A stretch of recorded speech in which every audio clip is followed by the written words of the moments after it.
राष्ट्रवादी काँग्रेस पक्षाचे प्रांताध्यक्ष आवाज दिलेला शेवट आवाज येतोय। राष्ट्रवादी काँग्रेस पक्षाचे खासदार प्रांताध्यक्ष सुनील तटकरे जी, विधिमंडळातील माझे सहकारी, आपल्या भागाचे लोकप्रिय आमदार अण्णा बनसोडे, रुपाली चाकणकर, सूरज चव्हाण, विलास लांडे, भाऊसाहेब भोईर, मंगलाताई कदम, नाना काटे, योगेश बहल, अपूर्व आडरराव, जगदीश शेट्टी, अनिताताई फरांदे, अपर्णाताई डोके, कविताताई आलाट, प्रशांत चितोळे, राजू मिसाळ, शमीनताई पठाण, नारायण भरवडे, पंडित गवळी, मोहम्मदभाई पानसरे, सतीश दरेकर, अतुल चितोळे, फजल शेख, श्याम लांडे, मयूर कलाटे, शेखर काटे, प्रकाश सोमवंशी, गोरक्ष लोखंडे, सनीवाळ, माई काटे, माई काळे, अनुराधा गोपणे, राजेंद्र साळुंके, वैशाली काळभोर, जगन्नाथ साबळे, काळूराम पवार, दीपक साकोरे, संतोष मारणे, ईश्वर ठोंबरे, अमिनाताई पानसरे, रेखाताई गावडे, शैलजा शितोळे,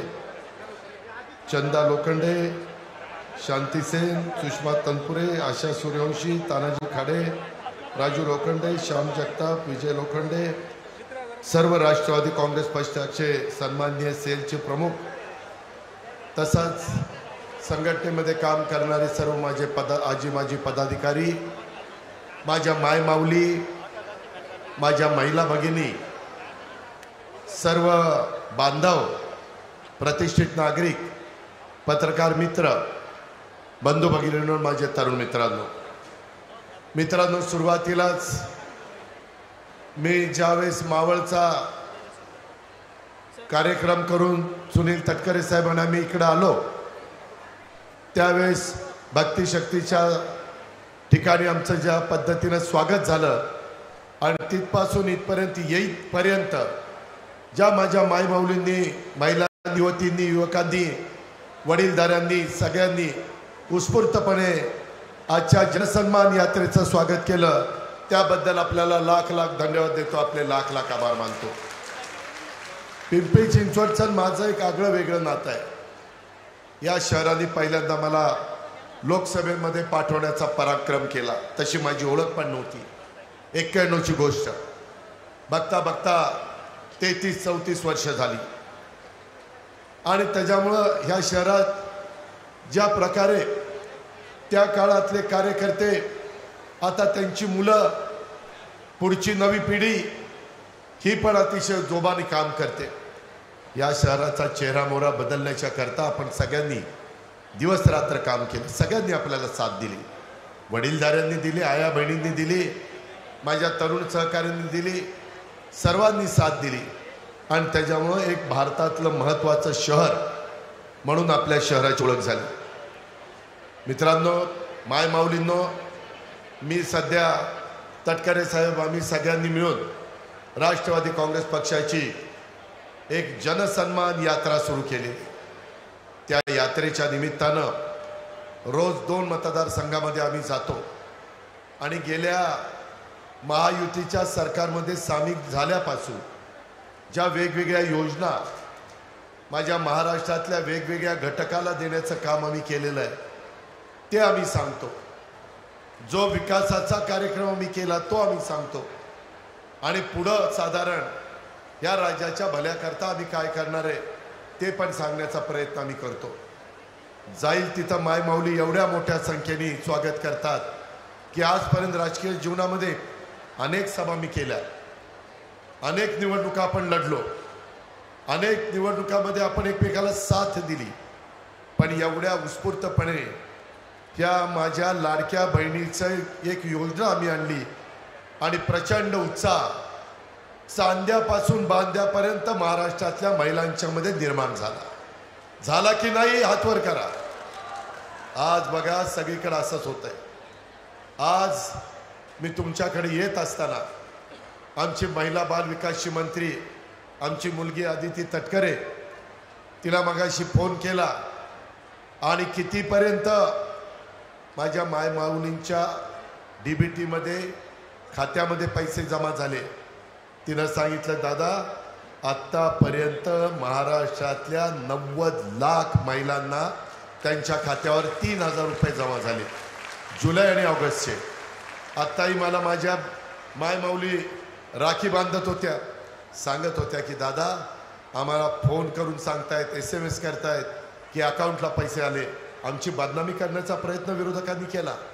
विरोधक म्हणले हा चुनावी जुमला आहे, ही मायमाऊलींची दिशाभूल आहे.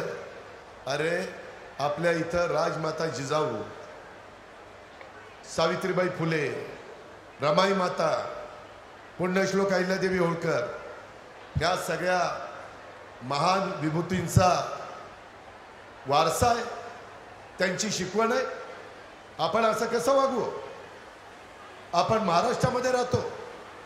यशवंतराव चव्हाण साहेबांनी सुसंस्कृत महाराष्ट्राची एक कामाची पद्धत आपल्याला सांगितलेली आहे आणि आपण तशा पद्धतीने काम करत असताना निव्वळ आम्हाला विरोध करायचा म्हणून दिशाभूल केली. कोर्टात गेले, कोर्टातनं सांगितलं नाही तर सरकारमध्ये ते जे योजना करतील त्यांना अधिकार आहे. म्हणजे मायमाऊलींना, गरीब महिलांना आम्ही काही ना काही द्यायचा प्रयत्न करतोय, सक्षम करतोय, सबल करतोय, हे देखील यांना बघवा ना. इथं संविधान आहे, तिथं बघा संविधान आहे. कालच्या लोकसभेच्या निवडणुकीच्या निमित्तानं घटनेचे शिल्पकार डॉक्टर बाबासाहेब आंबेडकरांनी एवढं अप्रतिम संविधान आपल्याला दिलेलं आहे. मी सगळ्या महाराष्ट्रात सांगतो की बाबांनो, जोपर्यंत चंद्र आणि सूर्य आहे तोपर्यंत बाबासाहेबांच्या संविधानाला कुणी मायेचा लाल हात लावू शकत नाही. तरी सांगितलं हे संविधान बदलणार, हे घटना बदलणार, हे आरक्षण काढणार, हे मुस्लिम समाजाच्या बाबतीमध्ये चुकीचं वागणार, सतत फेक नेरेटिव्ह, खोटं सांगायचं, रेटून सांगायचं. माझ्या मागासवर्गीय समाजाला, माझ्या आदिवासी समाजाला थोडंसं ते खरं वाटलं आणि त्याची किंमत आम्ही मोजली. आता आम्ही पुन्हा सांगतो, हे संविधानाचा आदर ज्यावेळेस तिसऱ्यांदा देशाचे पंतप्रधान म्हणून नरेंद्र मोदींनी शपथ घेतली राष्ट्रपती भवनामध्ये, मी होतो, तटकरे साहेब होते, अनेक मान्यवर होते. तिथं संविधानाला दर्शन घेऊन त्यांनी शपथ घेतली. NDAच्या मीटिंगमध्ये संविधानाच्या पुढे नतमस्तक आम्ही झालो आणि मग मीटिंग चालू केली. खोटं बोलावं पण किती खोटं, का लोकांची दिशाभूल करताय? आपल्यावर तसे संस्कार नाही आहेत. म्हणून माझी तुम्हाला विनंती आहे, आता मात्र माझ्या अल्पसंख्याक समाजाने, आत्ताच मी घटनेचे शिल्पकार डॉक्टर बाबासाहेब आंबेडकरांच्या पुतळ्याला पुष्पहार घालण्याच्या करता, त्यांच्या पुढे नतमस्तक होण्याच्या करता गेलो. तिथं काही बांधव बसले होते, त्यांना भेटलो. त्यांची उद्या 7 वाजता मीटिंग लावली. सकाळी आयुक्ताला बोलवलेलं आहे. आपण कामाच्या बाबतीमध्ये कशा पद्धतीने पुढे जातो सगळ्यांना माहिती आहे. आपण मार्ग काढू. शेवटी सगळी आपली जीवभावाची माणसं आहे. आपण कुणाला वाऱ्यावर सोडणार नाही. सर्व धर्म समभाव ही आपली राष्ट्रवादी काँग्रेस पक्षाची भूमिका आहे. युगपुरुष छत्रपती शिवाजी महाराजांनी हिंदवी स्वराज्याची स्थापना करत असताना त्याची शिकवण आपल्याला दिलेली आहे, हे आपल्याला विसरता येणार नाही. आज देखील राजमाता जिजाऊ यांना आपल्या महाराष्ट्राचा हिंदवी स्वराज्याच्या प्रांताच्या निर्मितीचे संस्थापक छत्रपती शिवाजी महाराज या महापुरुषाला जन्म देऊन महाराष्ट्राची आन बान शान संपूर्ण जगामध्ये तेवत ठेवण्याचं काम हे जिजाऊंनी केलं. त्या जिजाऊंना देखील मी वंदन करतो. एक सुशिक्षित स्त्री केवळ स्वतःचाच नाही तर संपूर्ण घराचा, समाजाचा विकास घडवून आणते. अशा महिला संपूर्ण कुटुंबातील प्रेरणा बनतात. शिक्षणातून धैर्याचा जन्म होतो. धैर्यवान स्त्री संकटाच्या वेळी घाबरत नाही. अशा सावित्रीच्या लेकींना तुमचा भावाचा नमस्कार आहे आणि रक्षाबंधनाच्या पण मी तुम्हाला सगळ्या बहिणींना हार्दिक शुभेच्छा देतो. भगिनींनो, मी सांगतो, मी तुमचा भाऊ आहे, परंतु सावत्र भावापासून सावध राहा. सावत्र भाऊ खोटं नाटं सांगतायत. लाडकी बहीण योजनेवर खूप काही प्रश्न निर्माण केले.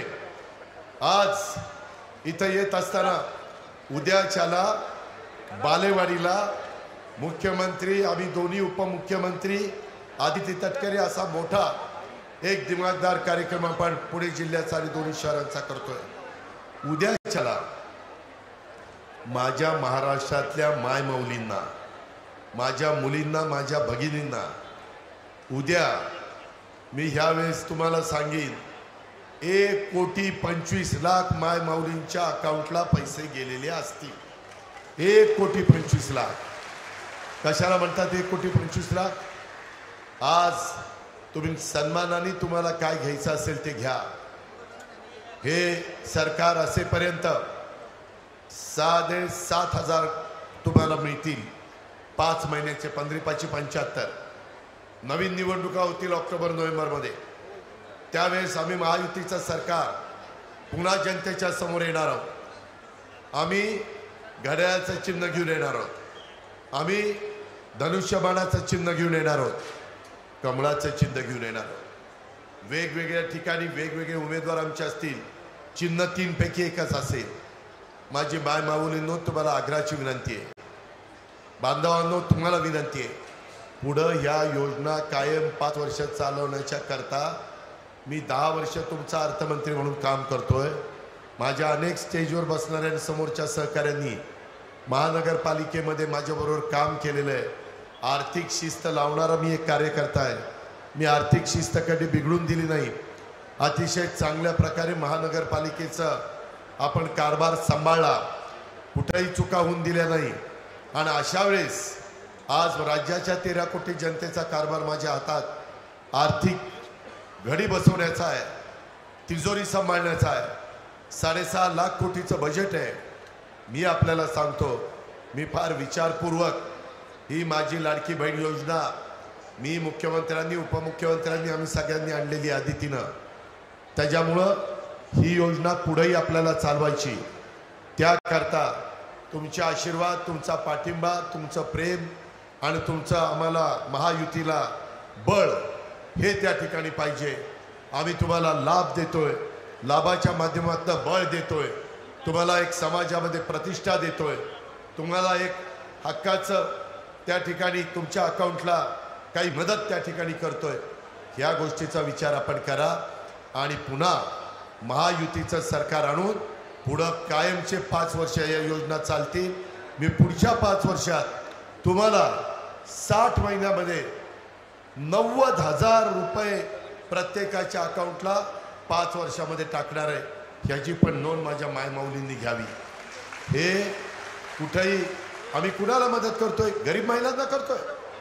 ज्या धुणभांडी करतात, झाडू पोछा करतात, खुरपणीला जातात, काचा गोळा करतात, कचरा गोळा करतात, घरामध्ये आमच्या स्लममध्ये राहतात, कुठंतरी भाजीपाला विकून स्वतःची उपजीविका भागवतात. अशा महिलांना मदत करायला नको? तो त्यांचा हक्क नाही आहे. तो त्यांचा अधिकार नाही आहे. आणि म्हणून तो हक्क आणि तो अधिकार देण्याचं काम आम्ही केलं आहे. तुम्ही पहा, मुलींना फ्री शिक्षण. आज कितीतरी गरिबांच्या घरातल्या मुली शिक्षण घेत नाही. आमच्या लक्षात आलं. आम्ही आधी 50% रक्कम त्यांच्या फीची देत होतो कॉलेजची. परंतु नंतर राहिलेले पण 50% आई वडिलांना देता येईना. मुलीला डॉक्टर व्हायचं आहे, इंजिनियर व्हायचं आहे, पायलट व्हायचं आहे, CA व्हायचं आहे, IAS व्हायचं आहे, IPS व्हायचं आहे. खूप काही शिक्षण तिला घ्यायचं आहे. पण पैसे फी कोण भरणार? 50% आम्ही दिले तरी आई वडील त्या मुलीला म्हणायचे, अगं बेटा राहिलेले पण 50% नाही ग आपल्याकडं. आपण काय करणार? शेवटी तुला शिक्षण थांबवावं लागेल. आणि आई वडिलांना त्रास होऊ नये म्हणून ती आमची मुलगी शिक्षण सोडायची. मला ह्या गोष्टीचं वाईट वाटलं. मी अधिकाऱ्यांना बोलवलं, 50% रक्कम देतो, किती खर्च करतो? ते म्हणले 1,500 कोटी. म्हणलं अजून 50% दिले तर किती लागतील? 1,500 कोटी. म्हणलं 3,000 कोटी खर्च झाला तरी चालेल.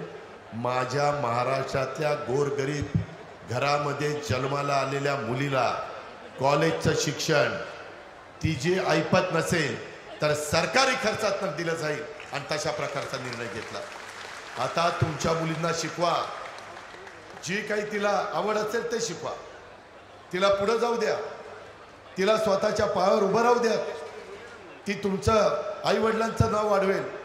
ज्या घरात लक्ष्मी म्हणून जाईल त्या घराचा अतिशय मोठा उद्धार त्या ठिकाणी करेल. याकरता योजना आणली. बऱ्याचदा मला महिला म्हणायच्या, दादा गॅस सिलेंडरच्या किमती वाढल्यात हो, आम्हाला परवडत नाही, काय करावं सुचत नाही, आम्ही त्याच्यामध्ये सगळं देऊ शकत नाही. कारण आम्हाला रस्ते पण करायचे, दिवाबत्ती करायची, पाणी द्यायचं आहे, इतर विकास कामं करायची, रेल्वे असेल, विमानतळ असेल, नॅशनल हायवे असेल, रिंग रोड असेल, मेट्रो असेल, सगळं काही करायचं आहे। मग शेवटी मला पण केवढं आपल्याला झेपेल, तर त्यामध्ये आमच्या लक्षात आलं 52 लाख कुटुंबांना वर्षाला 3 गॅस सिलेंडरची रक्कम त्यांच्या अकाउंटला देण्याच्या बद्दलचा निर्णय कालच्या अर्थसंकल्पामध्ये आम्ही घेतला। वर्षाला 3 गॅस सिलेंडरची रक्कम राज्य सरकार तुम्हाला देणार। हा चांगला निर्णय झाला की नाही? काय वाईट आम्ही केलं? जे गरीब आहेत त्यांच्याकरता आहे, श्रीमंताकरता त्यांची ऐपत आहे, त्याबद्दल इतर गोष्टी आहेत, परंतु हे गरिबाकरता आहे। मला इथं बसलेल्या माझ्या मायमाऊलींना विचारायचं आहे, किती जणींच्या घरामध्ये गॅस सिलेंडर आहे? त्यांनी हात वर करा शेगडी गॅसची। तेव्हा का कितीतरी महिला आज गॅसची शेगडी वापरतात, त्यांना गॅस तर मिळाला पाहिजे। अशा पद्धतीनं ही योजना आपण आमच्या महिलांच्या करता आणली आणि त्याच्यात आता विरोधकांनी काय सुरू केलं? अरे माझी लाडकी बहीण महिलांना, गॅस सिलेंडर महिलांना, मुलींना कॉलेजच्या शिक्षणाला मदत, भावांना काय, भावांना काय? भावांनो तुम्हालाही आम्ही दिलंय। माझी भावंड शेतीवाडी करतात, अख्ख्या महाराष्ट्रामध्ये आपला शेती प्रधान राज्य आहे, त्याच्यामध्ये 3 हॉर्सपॉवर, 5 हॉर्सपॉवर, 7.5 हॉर्सपॉवर ह्याच्या मोटारीची बिलं इलेक्ट्रिक पंपाची त्यांना भरता येत नव्हती। मी त्याच्याबद्दल माझ्याकडे 10 वर्ष खातं होतं, मी माहिती मागवली। 7.5 हॉर्सपॉवरपर्यंत माझ्या भावांना जर वीज माफी द्यायचं झालं, फ्री वीज, तर मला वर्षाला 14,900 कोटी आणि 44 लाख शेतकऱ्यांना फायदा होणार होता। माझ्याही घरी शेती पंप आहे, इतरांच्या घरी आहे, आमचे थोडे पंप मोठे आहेत कारण आमची बाकीचं पाणी जास्त असल्यामुळं, पण ही पण योजना मी गरीब, भूधारक, अत्यल्प भूधारक, लहान शेतकऱ्यांच्या करता आणलेली। 7.5 हॉर्सपॉवरपर्यंत माझा मध्यम शेतकरी तीच वीज वापरतो। भावांनो जवळपास तुमच्याकरता आता पुढचं लाईट बिल माझ्या भावांनी भरायचं नाही आणि मागचं लाईट बिलाचा विचार करायचा नाही। तुम्ही तुमच्या मोटारी चालवा, कुणी तुमचं कनेक्शन तोडणार नाही। हा शब्द अजित पवारांचा वादा आहे, हे मी तुम्हाला सांगतो। हे भावांच्या करता आम्ही केलं नाही। काही भाऊ आले, दादा आमचा गाईचा व्यवसाय आहे, परंतु गाईचे दुधाचे दर पडलेत, काहीतरी मदत करा। मुख्यमंत्री, दोन्ही उपमुख्यमंत्री बसले, काय करता येईल? आमच्या लक्षात आलं लिटरला 5 रुपये अनुदान वाढवून द्या। सरकारी खर्चाने त्याच्या दुधाला, ते जेवढं दूध घालतात डेअरीला त्याला गुणिले 5 रुपये, अशा पद्धतीनं त्यांना अनुदान सुरू केलं। हे भावंडांना दिलं नाही? त्यांचा व्यवसाय चांगला राहावा, टिकावा, संसाराला हातभार लागावा, या पद्धतीची योजना आणली। काय चुकीचं केलं? माझे युवक युवती, त्यांच्या हाताला काम नाही, त्यांना प्रशिक्षण देण्याच्या करता 6,000, 8,000, 10,000 रुपयाचा स्टायपंड सुरू केला। काय चुकीचं केलं? त्यांनी प्रशिक्षण घेतल्यानंतर त्यांना चांगल्या कारखान्यात नोकरी लागेल, सरकारचं सर्टिफिकेट त्यांना मिळेल, किंवा ते स्वतःचा व्यवसाय सुरू करतील, किंवा बँकेचं लोन काढतील। अशा पद्धतीनं युवा युवतींच्या करता पण योजना आणली। अशा कितीतरी महत्त्वाच्या योजना आम्ही राज्याच्या जनतेच्या करता आणल्या, महिलांच्या करता आणल्या, पुरुषांच्या करता आणल्या, युवक युवतींच्या करता आणल्या, मुलींच्या करता आणल्या। आम्ही त्याच्यामध्ये मागं हटलो नाही, परंतु याचबद्दल नेमके विरोधकांच्या पोटामध्ये दुखायला लागले। महिला, मी आज मगाशी येताना मला एक भगिनी भेटली आणि बाबा पण आमचा भेटला, रिक्षा संघटनेचा प्रमुख। त्यांनी मला सांगितलं की दादा ह्या रिक्षा आहेत, काही आमच्या महिला देखील पिंक रिक्षा चालवतात। एक यमुना काटकर नावाची भगिनी, माझ्या बीड जिल्ह्यातली पाटोद्याची, तिनं रिक्षा चालू केली। ती म्हणली बसा दादा, म्हणलं लायसन आहे का? आहे म्हणली। मी बसलो तिच्या मागं रिक्षामध्ये, आमची बाबाची मिसेस पण माझ्याबरोबर बसली। इतकी चांगली रिक्षा तिनं मला चालवली की आजपर्यंत मी अनेकदा रिक्षात बसलो, परंतु पुरुष मंडळींना काय करता इतकी स्मूथ रिक्षा चालवली. मला माझ्या यमुनाताई काटकर ह्या भगिनीचा अभिमान आहे की ती बीडमधनं पाटोद्यावरून माझ्या पिंपरी चिंचवडमध्ये आली. आपलं कुटुंबाचं उपजीविका कशी आपल्याला नीटपणे पार पाडता येईल हा प्रयत्न ती करते. महिलांना संधी दिल्यानंतर संधीचं सोनं करतात, हा अनुभव आम्ही घेतला. आज मी पाहिलं, आज ज्यावेळेस मी येत होतो 91ची निवडणूक मला आठवली. मी अतिशय तरुण कार्यकर्ता होतो, परंतु त्या काळामध्ये पठाणताई असतील, शांतीसेन असतील, बाकीच्या आमच्या भगिनी असतील, अनेक भगिनी आज पण माझ्याबरोबर तिथं रॅलीमध्ये सहभागी झाले होते. त्यावेळेस 34 वर्षापूर्वी त्यांनी माझ्याबरोबर काम केलं. आज देखील त्या स्टेजवर बसलेले आहेत. मला त्यांच्याबद्दल रास्त अभिमान आहे. इतर तर बाकीच्या मागे अपर्णा आहे, मंगला आहे, अनिताताई आहे, वैशालीताई आहे, इतर बरेच महिला आहेत. त्याच्याबद्दल दुमत असायचं कारण नाही, परंतु एवढा उत्साह या आमच्या भगिनी वर्गामध्ये आम्हाला पाहायला मिळाला. अशा प्रकारचा उत्साह कधी मी पाहिला नव्हता. अक्षरशः माझी लाडकी बहीण योजना ही अतिशय लोकप्रिय झालेली योजना आहे. त्याच्यामध्ये पिंक रिक्षा देखील आम्ही महिलांच्या करता 17 शहरामध्ये त्या ठिकाणी 80 कोटी रुपयाची तरतूद केलेली आहे. त्याच्यात ज्यांना स्वतःची रिक्षा चालवायची 10% तुमचे, 20% राज्य सरकारचे, 70% बँकेचे, आणि ई रिक्षा डिझेल नाही, पेट्रोल नाही. रात्री घरी आल्यानंतर चार्जिंगला मोबाईल लावता तसं लावायचं आणि दिवसभर रिक्षा तुमची चालू. या पद्धतीनं तुम्ही तुमच्या कुटुंबाला एक आधार देऊ शकता. अशा प्रकारच्या योजना आपण आपल्याकरता आणल्या. बांधवांनो, मायमाऊलींनो, वेगवेगळे प्रकारचे प्रश्न आहेत. भाटनगर आपण उभं केलं. स्लम हटवण्याच्या करता अनेक पद्धतीनं चांगली घरं बांधली, परंतु अजून पण मोठ्या प्रमाणावर स्लममध्ये राहणाऱ्या, झोपडपट्टीमध्ये राहणाऱ्या माझ्या मायमाऊलींच्या करता, माझ्या बांधवांच्या करता अधिक मोठा कार्यक्रम घेण्याची गरज आहे. मी आपल्याला दाव्याने सांगतो की इथून पुढच्या काळामध्ये केंद्र सरकारच्या मदतीनं, राज्य सरकारच्या मदतीनं आणि महानगरपालिकेच्या मदतीनं ह्या सगळ्या मागच्यासारख्या झोपडपट्टी निर्मूलन कार्यक्रम आपण पिंपरी चिंचवडमध्ये राबूया. आणि जे जुनं भाटनगर वगैरे अक्षरशः पडायला झालेलं आहे, तिथं संरक्षण भिंत नाही, तिथं अतिशय वाईट अवस्था आहे. त्याही बाबतीमध्ये मी स्वतः आयुक्ताला सांगून त्या पण गरीब माणसांना चांगल्या पद्धतीनं जीवन कसं जगता येईल अशा पद्धतीनं मी त्याच्यातनं मार्ग काढण्याचा शब्द आजच्या ह्या जाहीर सभेच्या निमित्तानं मी आपल्या सगळ्यांना देतो.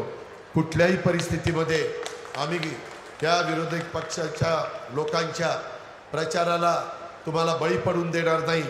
ते खोटं सांगतायत की संविधान बदलणार, ते खोटं सांगतात की आरक्षण काढणार, असं काही आम्ही करणार नाही. तुम्हाला माझ्या कामाची माहिती आहे, त्याच्यावर मी देखील तशा प्रकारची वेळ कदापि पण तुमच्यावर येऊन देणार नाही. आम्ही महिला बचत गटाला पण मोठ्या प्रमाणावर मदत करण्याचं काम केलेलं आहे.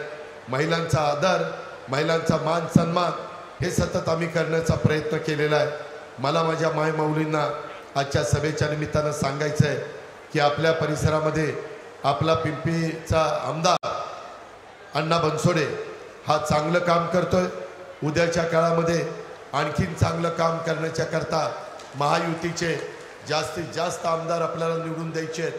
त्या संदर्भात भोसरीला कोण, पिंपरीला कोण, चिंचवडला कोण, आम्ही सगळे एकत्र बसू, मार्ग काढू.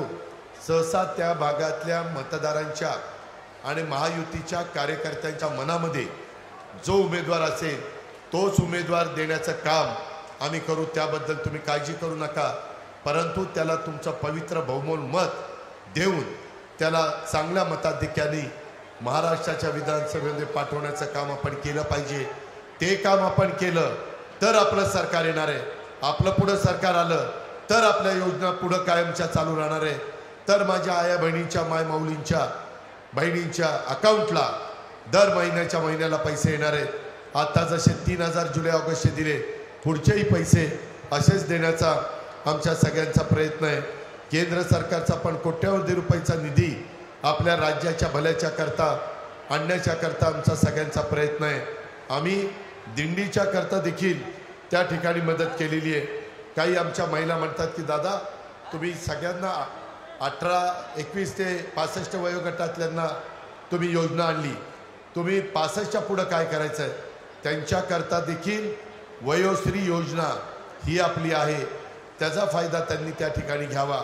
वेगवेगळ्या घटकाला वेगवेगळ्या योजना आमच्या घरामध्ये गरिबांच्या मुलगी जन्माला आल्यानंतर मुलीच्या सक्षमीकरणाच्या करता लेक लाडकी योजना जन्माला आल्यापासून 18 वर्षाची होईपर्यंत टप्प्याटप्प्याने त्या मुलीच्या अकाउंटला 1,01,000 रुपये आम्ही देण्याचा योजना चालू केलेली आहे। त्याही योजनेचा फायदा माझ्या मायमाऊलींनी माझ्या भगिनी वर्गांनी त्या ठिकाणी घ्यावा। कार्यकर्त्यांनी पण आता माझ्या राष्ट्रवादी काँग्रेस पक्षाच्या महिला आणि पुरुष कार्यकर्त्यांनी सांगितलं की 5,000 राष्ट्रवादी काँग्रेस पक्षाचे सभासद झालेले, त्या सगळ्यांचं मी कौतुक करतो, अभिनंदन करतो। परंतु पुढच्या काळामध्ये देखील मी अतिशय चांगल्या पद्धतीनं तुम्हाला ज्या काही इतर गोष्टी आहेत, केंद्राच्या पैसा आणण्याच्या विकासाच्या योजना, राज्याच्या योजना, काही महानगरपालिकेच्या पण योजना देण्याचा मी त्या ठिकाणी प्रयत्न करेन। काल 15 ऑगस्ट होता, अनेकांचे वाढदिवस होते। आपला सहकारी नाना काटेचा पण काल वाढदिवस झाला, त्याला पण कालच्या वाढदिवसाच्या मी आपल्या सर्वांच्या वतीनं लाख लाख शुभेच्छा देतो। त्याला many many happy returns of the day, belated happy birthday अशा प्रकारच्या शुभेच्छा देतो। मला तुम्हाला सगळ्यांना सांगायचं आहे, आता हा राष्ट्रवादी काँग्रेस पक्षाचा जनसन्मान यात्रा आहे। भारतीय जनता पक्ष पण त्यांच्या वेगळ्या यात्रा सुरू करणार आहे, शिवसेनाचे शिंदेसाहेब पण सुरू करणार आहे, पण महायुती आमचा RPI आठवले साहेब आणि इतर घटक पक्ष जे जे आहेत महायुतीमध्ये, त्यांच्याकरता प्रत्येक रिजनमध्ये मोठ्या मोठ्या सभा होणार आहेत आणि त्या सभेला मुख्यमंत्री, मी आणि देवेंद्र फडणवीस 2 उपमुख्यमंत्री मुख्यमंत्री मार्गदर्शन करणार आहे। कशा करता तर त्या भागातले वेगवेगळे महायुतीचे घटक पक्षाचे कार्यकर्ते पदाधिकारी त्यांनी पण एकत्रपणे दिलेल्या उमेदवाराचं काम करायचं आहे। त्याच्यामध्ये कुठेही कुणाकडनं चुका होता कामा नये। आत्ता या योजना आणत असताना काही जणांनी चुका केल्या तेही तुम्हाला सांगतो। काही जणांनी सांगितलं आम्ही सरकारच्या तर्फे जे पैसे देतो उद्याच्याला ते पैसे परत घेऊ। माय माऊलींनो, मी अर्थमंत्री म्हणून तुम्हाला सांगतो, ज्यावेळेस बहीण भावाला राखी बांधते आणि रक्षाबंधनाच्या दिवशी भाऊ बहिणीला काही ना काही ओवाळणी त्याच्या पद्धतीनं त्या ठिकाणी देतो, ती ओवाळणी बहिणीची हक्काची ओवाळणी असती, ती परत घेण्याची ओवाळणी नसते। त्याच्यामुळे ही देखील ओवाळणी आम्ही सरकारच्या तर्फे माय माऊलींना दिलेली आहे, ती परत घेण्यासाठी नाही। कोण जर मायेचा लाल असं बोलत असेल तर त्याची जीभ हसडून काढील, परंतु कुणाला अशा पद्धतीनं बोलून देणार नाही। शेवटी हा तुमचा हक्क आहे, हा तुमचा अधिकार आहे। हा मुख्यमंत्र्यांनी, दोन्ही उपमुख्यमंत्र्यांनी आणि मंत्रिमंडळाने आणि आदिती तटकरेंनी घेतलेला निर्णय। एखाद्या गोष्टीची चूक कुणी केली तर त्याची किंमत आम्हाला मोजायला लावू नका। कुणी काही वेडवाकडं सांगितलं तर त्या गोष्टीवर विश्वास ठेवू नका। मी जळगावच्या सभेचाच ह्याच्याबद्दल बोललेलो आहे। त्याकरता काही काही हौशे नवशे गवशे बोलता बोलता काही पण बोलून जातात आणि कारण नसताना त्याचा परिणाम आपल्या महायुतीच्या सरकारवर होतो, आपल्या नेते मंडळींच्यावर होतो, त्यामध्ये समाविष्ट झालेल्या पक्षावर होतो। तो आपल्याला होऊन द्यायचा नाही, त्याची काळजी घ्या। अजून जर कुठल्या मायमाऊलींचे फॉर्म ज्यांचं 2.5 लाखाच्या आतमध्ये उत्पन्न आहे, ऑनलाईनमुळं काही अडचण आल्यामुळं भरायचे राहिले असतील, भरून घ्या। आत्ता जरी फॉर्म भरले तरी जुलैपासूनचे पैसे त्यांच्या अकाउंटला येणार आहेत, काळजी करू नका. जुलैचे येतील, ऑगस्टचे येतील, पुढचे सगळे येतील. तुमच्या भागामध्ये तुम्ही कार्यकर्ता म्हणून काम करत असताना त्या मायमाऊलीला विचारा, तू 21 ते 65 वयोगटात बसती का? तू फॉर्म भरला नाही का? आता पैसे मिळाले, उद्या बाकीचे पैसे आपण देतोय. आता सतत पैसे आम्ही सोडत राहणार आहे. त्याच्यामुळं माझ्या मायमाऊली आणि भगिनींना विश्वास वाटायला लागला. इतके दिवस काही न वाटायचं, काय थापा मारतायत का काय कुणास ठाऊक, परंतु आता त्यांना ते खरं वाटायला लागलं.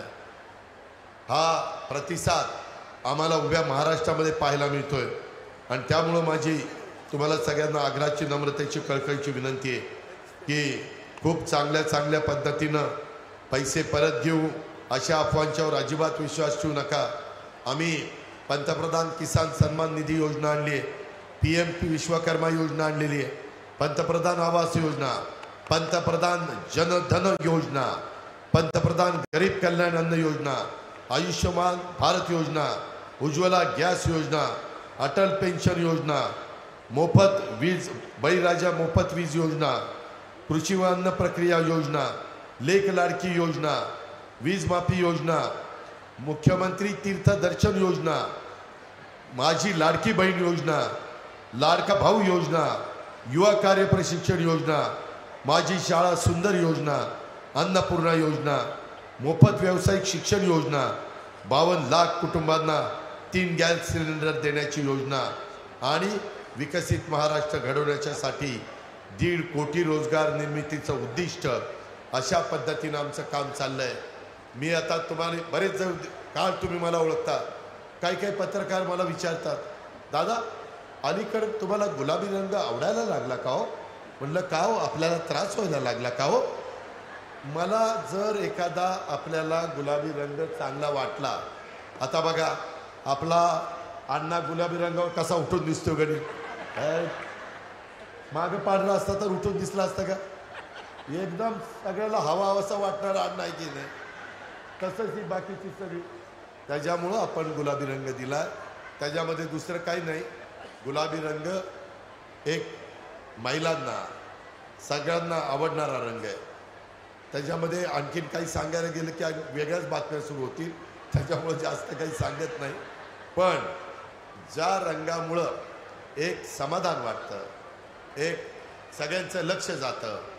आज आपले बोर्ड लागले, ह्याच्या आधी बोर्डवर कुणी बघायचं नाही, परंतु गुलाबी बॅकग्राऊंडवर तो बोर्ड लागला, माणूस जरा थांबतन बघते, काय जे आपल्याला पाहिजे ते होतंय, काय हरकत आहे. शेवटी कुठला तरी रंग लावायचाच आहे तर गुलाबी रावला, त्याच्यापेक्षा काही वेगळं नाही. आपला घड्याळाचं चिन्ह आहेच, आपला तिरंगा झेंडा आहेच, आपला राष्ट्रवादी काँग्रेस पक्ष आहेच. त्याच्यामध्ये यत्किंचित कुठं आपण बदल केलेला नाही, आपण बदल करणार नाही, त्याबद्दल तिळमात्र शंका बाळगू नका. पण ह्या सगळ्या चांगल्या योजना कालच्या लोकसभेच्या निवडणुकीच्या निकालानंतर थोडा महायुतीचा कार्यकर्ता थोडा नाराज झालेला होता, नाउमेद झालेला होता. परंतु नाउमेद व्हायचं नसतं, नाराज राहायचं नसतं, पुन्हा जोमाने आपण कामाला लागायचं असतं. आपण तशा पद्धतीनं काम करूया. आणि तुमच्या माझ्या चव्हाण साहेबांच्या महाराष्ट्रामध्ये उद्याच्या विधानसभेच्या निवडणुकीच्या निमित्तानं एवढ्या चांगल्या योजना आणल्यात, एवढा चांगल्या प्रकारे विकास आपण करतोय. करोडो रुपयाचा पैसा हा आपण राज्याच्या करता आणतोय. केंद्र सरकारकडे पण आम्ही जातोय, त्यांनाही सांगतो आमच्या शेतकऱ्याला न्याय मिळाला पाहिजे, आमच्या मायमाऊलीला न्याय मिळाला पाहिजे, आमच्या मुलामुलींच्या करता कारखानदारी आणली पाहिजे. पोर्ट आम्ही त्या ठिकाणी मंजूर करून आणतोय, त्याच्यातनं 12 लाख नोकरी निर्माण होणार आहेत. आम्ही वाढवण पोर्ट मंजूर करून आणलं. आपल्याला अनेक एअरपोर्ट बनवायची आहेत, अनेक पद्धतीचे मोठी आपल्याला कामं करायची आहेत. पैनगंगा वैनगंगा धरणाचे प्रोजेक्ट राबवायचे आहेत, नारपार प्रोजेक्ट राबवायचे आहेत. त्याकरता आपण सगळ्यांनी आम्हाला पुन्हा सरकार आणण्याच्या करता आशीर्वाद द्या. आपल्याला आशीर्वाद देणार की नाही हातवर करून सांगा, देणार का बहिणींनो आशीर्वाद? जरा जोरात. बस रे बस, कामाचं सार्थक झालं. लोक म्हणतात दादा तुम्ही सकाळी पहाटे 6 वाजल्यापासून रात्री 1-2 वाजेपर्यंत काम करता, कसा हो तुमचा स्टॅमिना टिकतो? तुमचा उत्साह बघितल्यानंतर आमचा स्टॅमिना द्विगुणित होतो. तुमच्या चेहऱ्यावर एक हसू दिसल्यानंतर, तुमचा चेहरा आनंदी दिसल्यानंतर आम्हाला बाकी काय हवंय? सगळं काही आम्हाला तुमच्यामुळे मिळालं. माझं तर उपमुख्यमंत्र्याचं रेकॉर्ड झालंय. 5 वेळेला उपमुख्यमंत्री, कोई मायचा लाल, महाराष्ट्राचा आपलं रेकॉर्ड तोडू शकत नाही. असं रेकॉर्ड आपण बनवलंय. कुणामुळं? तुमच्यामुळं, ह्या महिलांच्यामुळं, माझ्या कार्यकर्त्यांच्यामुळं, माझ्या मतदारांच्यामुळं. आणि त्यामुळं आपल्या सगळ्यांच्या करता काम करण्याकरता राष्ट्रवादी काँग्रेस पक्ष सतत प्रयत्नशील कालही होता, आजही आहे, उद्याही राहणार आहे. त्याबद्दल आपण काही काळजी करू नका. आपल्याला काम करताना कुणावर अन्याय होऊन द्यायचा नाही, कुणाला त्या ठिकाणी वाईट वाटेल असं आपण बोलायचं नाही. आपण सगळ्यांचा सन्मान करायचा, सगळ्यांना प्रोत्साहन द्यायचं, वेडं वागायचं नाही. माऊलींनी तुकोबांनी जे काही आपल्याला शिकवलेलं आहे, वारकरी संप्रदायाने जे काही सांगितलेलं आहे ते कधी आपण विसरायचं नाही. चांगला मार्ग हाच आपण डोळ्यासमोर ठेवायचा आहे आणि त्या मार्गाने जर आपण चाललो तर कधीच आपलं कुठलं नुकसान होणार नाही. अशा पद्धतीनं आपण आपली वाटचाल चालू ठेवूया ही आग्रहाची, नम्रतेची, कळकळीची विनंती करतो. प्रचंड संख्येने आज माझ्या मायबाऊलींनी, माझ्या मुलींनी, माझ्या कार्यकर्त्यांनी, माझ्या वडीलधाऱ्यांनी जे आज जनसन्मान यात्रा आपल्या पिंपरी चिंचवडमध्ये प्रवेश केल्यापासून आत्तापर्यंत ज्या शिस्तीमध्ये तुम्ही वागला त्याबद्दल तुम्हाला लाख लाख धन्यवाद देतो. तुमचे आभार मानतो, तुम्हाला सॅल्यूट करतो आणि आपल्या सगळ्यांची रजा घेतो. जय हिंद, जय महाराज. कोणी उठायचं नाही, कार्यक्रम आणखी संपलेला, कोणी उठू नका. आदरणीय दादाने म्हणते बसायची. यानंतर एक नियुक्ती आहे, चेतन दुधाने विद्यार्थी अध्यक्ष समिती नियुक्ती करण्यात येणार आहे. माझ्या माता भगिनींना विनंती आहे, अजित दादांना पाठिंबा आहे तुमचा. एक घोषणा मी देतोय या ठिकाणून, एक नवीन घोषणा आहे. आपल्याला पाठिंबा घोषणा द्यायची.